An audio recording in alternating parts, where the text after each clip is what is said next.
Dipersembahkan oleh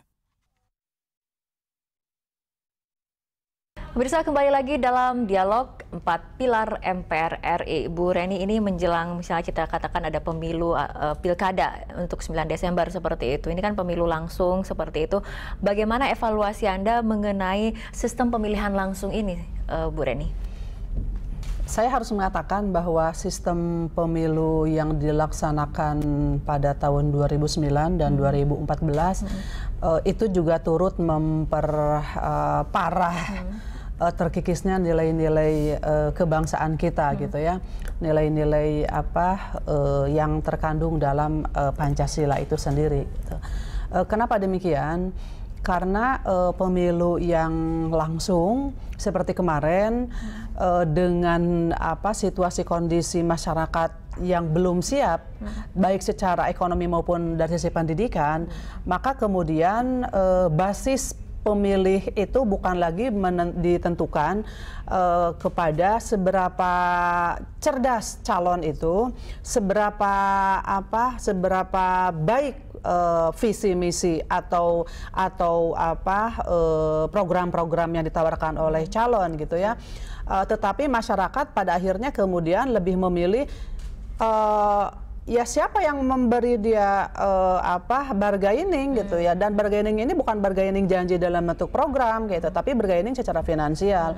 Artinya begini, itu ya, betul. Ya? Kalau saya ingin mengatakan sistem pemilu yang hari ini, saya ingin mengatakan bahwa kita betul-betul telah terjadi liberalisasi dalam politik kita, terutama dalam pemilihan umum maupun pemilihan kepala daerah gitu ya.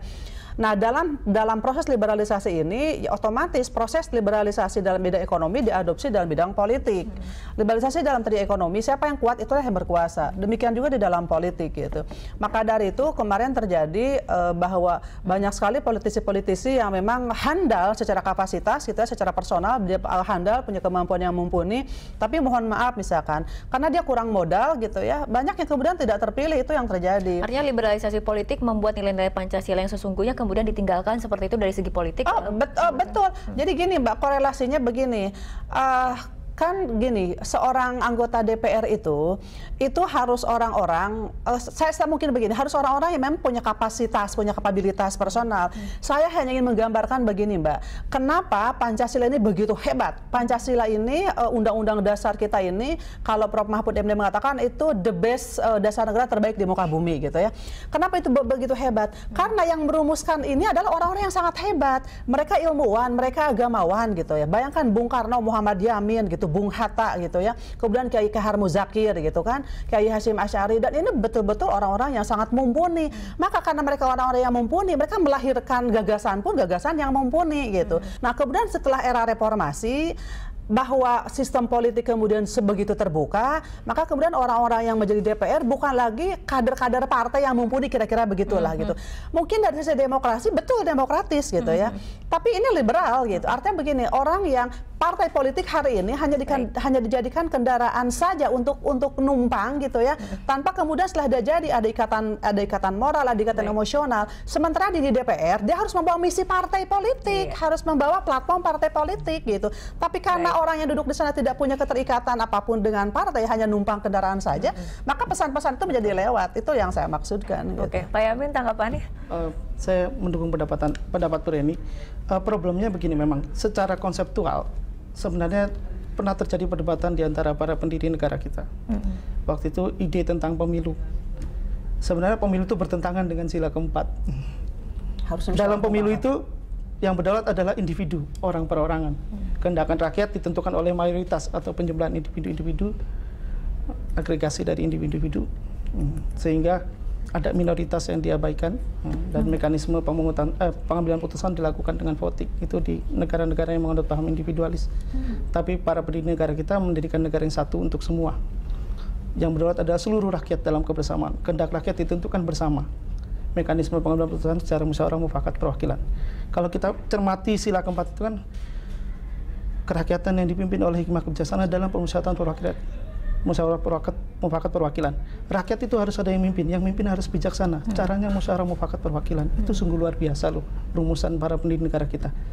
Tapi praktik kenegaraannya sekarang yang berbeda jauh. mohon maaf misalnya konfigurasi rakyat berdaulat kita di MPR, yang sekarang MPR kita bukan lagi jelmaan rakyat berdaulat. Ini mengenai musyawarah mufakat juga memang nilai-nilai seperti ini juga sudah mulai luntur seperti itu ya Bu ya.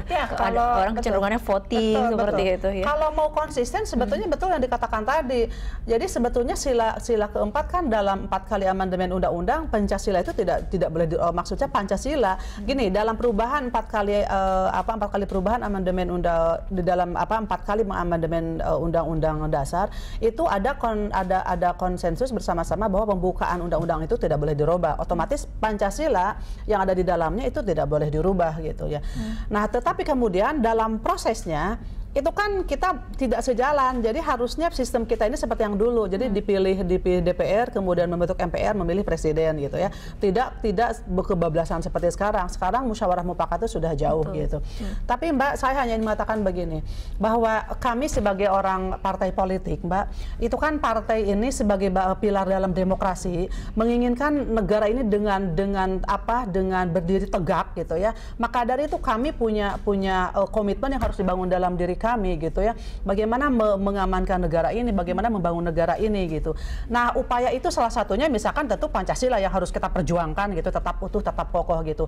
Nah, hal inilah kemudian karena kami sebagai kader partai, karena kami dilatih dan ditanamkan oleh partai politik untuk ini gitu ya, maka ketika di DPR kita berjuang mati-matian Mbak untuk melaksanakannya gitu. Saya hanya berharap kita punya pemahaman yang sama. Salah satu cara menyelamatkan negara kita hari ini dari bahaya ancaman dari luar adalah memahamkan kembali Pancasila gitu ya, kemudian melaksanakan kembali, mengamalkan kembali Pancasila. Itu yang harus dilakukan. Bagaimana caranya? Tentu dalam kapasitas sebagai anggota MPR saya secara formal misalkan melakukan seperti ini. Tapi dari sisi lain kita sendiri dulu deh dipancasilakan dulu, kira-kira begitu Mbak. Oke, itu mengenai poin musyawarah untuk mufakat. Tapi mungkin ke Pak Yamin, kita bergeser ke nilai-nilai mengenai keadilan sosial bagi seluruh rakyat Indonesia. Kalau bisa kita lihat dari pemerataan pembangunan saja kemudian masih terjadi jurang kesenjangan seperti itu.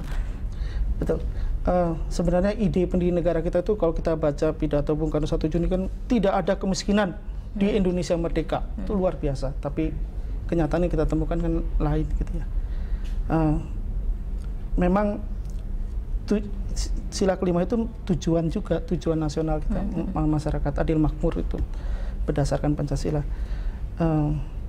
yang sebenarnya fungsi negara dan di situ pula pokok pikiran negara dijalankan. Kalau kita bicara negara itu bukan urusan pemerintah atau penyelenggara negara, tapi termasuk warga masyarakat, individu dalam kebersamaan itulah negara. Yang selama ini kalau kita bicara negara seolah-olah hanya urusan pemerintah dalam ini presiden dan para menteri, nanti bekerja sama dengan dewan dan penyelenggara negara lainnya. Kalau semua bahu-membahu, gotong royong, tidak sengkat menyengkat, mengintrik, tapi semua ikut bekerja sama demi mewujudkan masyarakat yang adil makmur tadi, saya pikir akan segera terwujud itu. Tidak ada lagi kepentingan pribadi, golongan, semua demi rakyat.